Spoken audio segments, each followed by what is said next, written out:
මූණ බලා කියනවා. අත බලා කියනවා. උස්ස බලා කියන්නේ නෑ මාත්‍යා. සතරේ ආනවනා පිටිපස්සට එන්න ඕන. එනවද? මාත්‍යා විජ්ජාට එන්න ඕනි දරුවෝ ඉන්නවා ගෙදර. අතරයි. එක්ක එනවා තව ළඟ.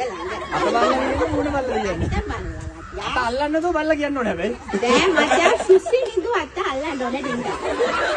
මාත්‍යා රේඛා එන ගමන් වෙන්න ඕන රේඛා ඉල්ලේ. ඔව් රේඛා වැකිලා තියෙන්නේ. තමයි මාත්‍යා රේඛා කොයිද? යෝ මාත්‍යා උක්කුණ කෑහෙන්න දෙත දන්නවා. ඔබ අපිට ඉන්නේ. වෙට්ටිලා මාත්‍යා.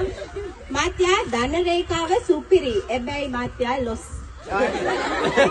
මාත්‍යා මේ වෙනකොට 3 තමයි රන් වෙනවා. සරියා? ඔයාලට වැරදුනා. නෑ මාත්‍යා. එක්කෙනා තමයි මාත්‍යා ඔර පුසි. ඒ නිසා මාත්‍යා ධන රේඛා රින්නට එනවා. වැරදි කවන්නේ කියන්නකෝ. මාත්‍යා මේ ටිකට 200යි තව අනනම් 300යි. මාත්‍යා ධන රේඛාව උස්සන්න ඕන නම් දෙකට කපනවා දෙයි. දෙකට කපන්නේ දෙහි පහ නවලන්නේ. නෝනා එන්න ආනවද තව සතරේ. මේ අපි ලිස්ට් එකක් කියමු. එන්න මාත්‍යා. සරි නෝනා. එන්න නෝනා ඇත්ත තමයි කියනවා බොරු නෙවෙයි. හලෝ සිරියාවයි නෝනා සාරි අත්තරම සිරියාවයි. නෝනා දරුවෝ දෙන්න ඉන්නවා සරියා.